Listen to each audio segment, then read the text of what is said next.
Kız basar. Ulan 9.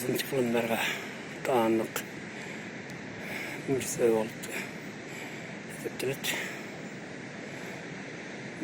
Bizim 92 yıllar bunu ellik tavuklar çetin zımmelen tosup korup koyup eller ziyaret kılçı cay gayramın. Bu bir mazarlı kök. Kökün sosu ol. Şöyle kökün sosu. O tohunun içinde baka bu mazarlı kulak bakalım. Ilgili Çomtaş mezarı ilgili ilgili koktu mezarı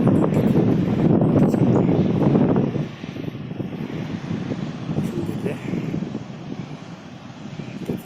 birilerinin Toğuz Kulak mezarı şimdi de mezarı koktu ilgili aydınlar ilgili 16. ilgili mezarı koktu Levent Taşkan Hukuk sosu, hukuk temizlik. Bana bu kısmı da devataydı. 19. yılında dağındık mazartırat. Şimdi türlü gönüller balalı olmalıdır. Balatılık gelirse yaratılacak. Hazırına ilk maçlarının, ilk haftanın yarattığı hafta kilit yaptı. Kısımları.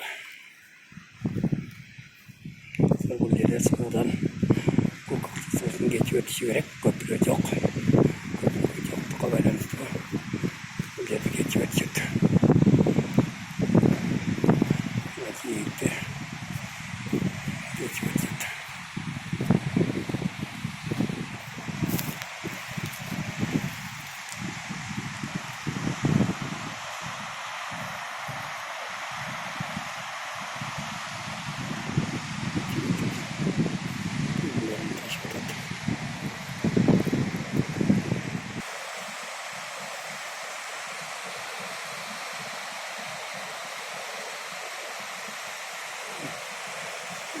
Yarattığı için böyle malaklık, şifatlık güle çıkanlar.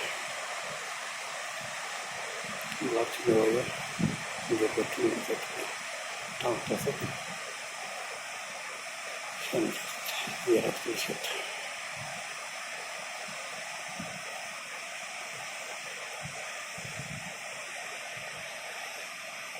Çalışacak.